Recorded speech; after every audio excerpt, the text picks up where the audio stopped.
Hello gamers! I hope you're all doing great.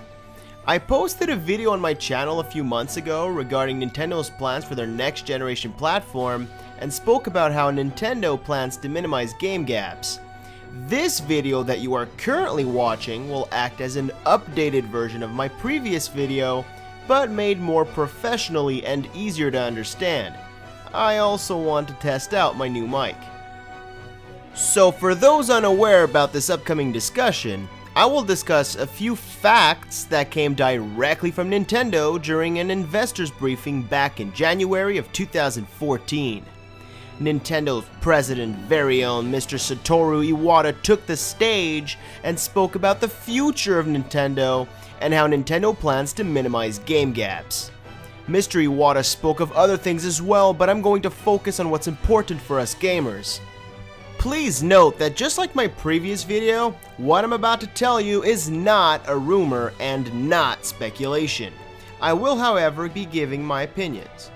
For me, the Wii U has a lot of life left, and I'm blown away by how many amazing games are on the way for that console right now, so this video is not about how the Wii U is getting old, because it really isn't. Alright, so let's jump right into it. And yes, I know this will sound a lot like the Nintendo Fusion rumors. Nintendo will be fusing their console and handheld teams together on both a hardware and software perspective. In fact, Nintendo already fused their hardware teams together not too long ago. Their software teams will only be fused together once Nintendo's next generation platform arrives. Now, without getting straight to what I mean regarding the software teams being fused together, let's talk about what it means for the hardware. Nintendo will release one platform in the future that can be plugged into your TV as well as be played on the go. Mr. Iwata himself said during that briefing that he does not know how this will work yet. He said that regarding the portability of their future platform, whether it's one device that you can bring wherever you go, or if you would need a second device to play console games on the go, that will depend on what the consumers think is a better investment. So this means that the dedicated handheld business will cease to exist from Nintendo in the future in replacement of one platform that can be played on your TV and on the go.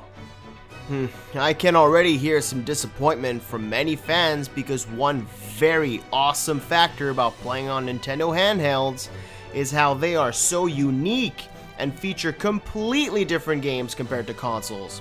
The 3DS, for example, is far from a console on the go experience, and that is one very important factor as to why the 3DS is doing very well on the market. Let me tell you why the strategy of not having a dedicated handheld is genius. For Nintendo, this is great because no matter how awesome the 3DS is, and even if the 3DS is selling very well, the handheld business is sadly on the decline, and it would be in Nintendo's best interest to do something about that before it's too late, which they are. As for us gamers, it's because Nintendo will also fuse their software teams together like I said earlier. What does that mean, you may ask? It means that instead of having two completely different platforms where Nintendo has to split their development teams, Nintendo will now have one platform that all their development teams will work on. This means that all of your favorite Nintendo teams that worked on handheld games would now be working on a console, with all of their games being console quality. Haven't you wanted Game Freak to make a true handheld-like Pokemon game but on the Wii U? Well, that will now be possible with the generation after the Wii U. In fact, let's talk as if this plan was actually taking place right now on the Wii U, pretending that the 3DS does not even exist. That would mean that after Monster Games worked on Mario Kart 7 for the Wii U, which probably would have featured the anti-gravity mechanic, they would be working on a brand new game since two Mario Kart games on one platform is very unlikely. So maybe they could be working on another game in the Excite series, or how about Diddy Kong Racing 2, or maybe even F-Zero. Who knows, but it's very possible since they would not be working on a second Mario Kart game right away. A couple of games by Mr. Sakurai is also a great example of why only having one platform instead of two is great. He worked on Kid Icarus Uprising, and despite that game being a true masterpiece, it would visually look so much better if it was made for the Wii U, as well as play better thanks to having two joysticks as opposed to one circle pad. That's also a great example of a game where Nintendo would not have to worry about not supporting a platform if they only had one platform to begin with.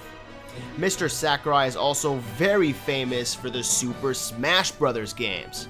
I absolutely love the idea of Smash on the 3DS, and I can't wait for it, but don't you think Smash 4 would have been out by now if there was only one version? Not to mention that some of the 3DS exclusive goodies like Smash Run could have been in the Wii U version. What I'm saying here is that all of your favorite 3DS games would by default be better if they were made from the ground up for the Wii U.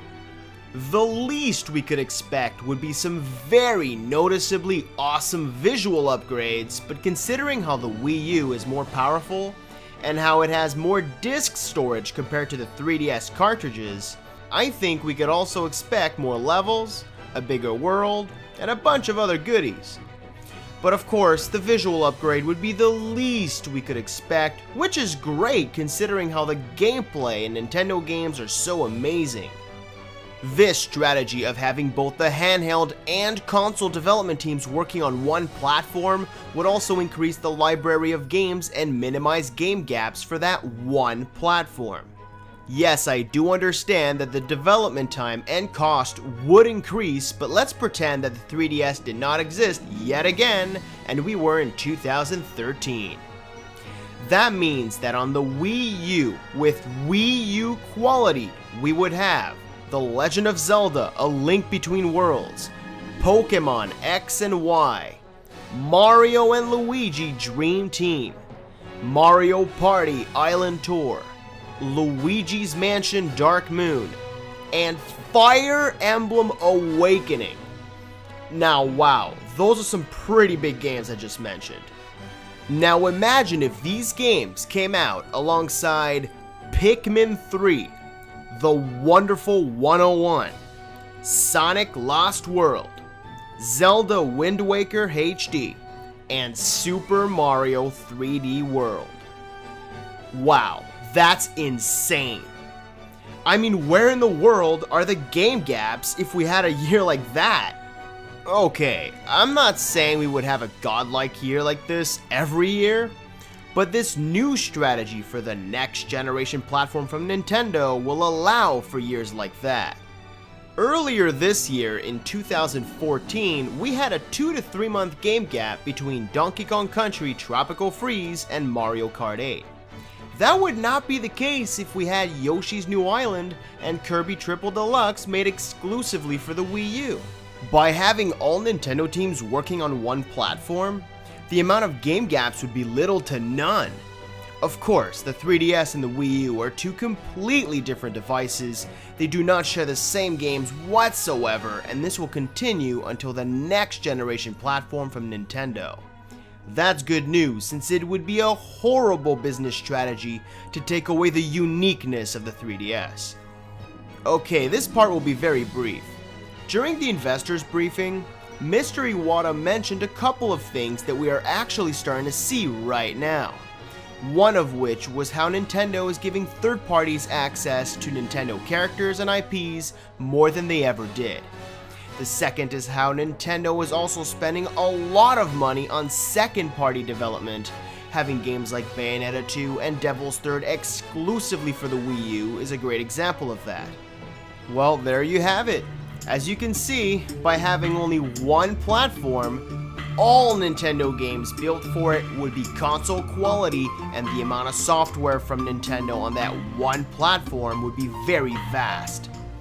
Oh, and let's remember that we won't be losing the portability factor at all either, which will act as a great selling point for many gamers. Nintendo is planning to have their future platform be played on both the TV and on the go. Only time will tell how this will work out. Nintendo fans are those who will gain the most from this strategy, as they will essentially have a system with more Nintendo games and Nintendo-like games on it. People who appreciate games on other platforms and that aren't Nintendo haters would also love how Nintendo will have a steady lineup of amazing games with very few game gaps.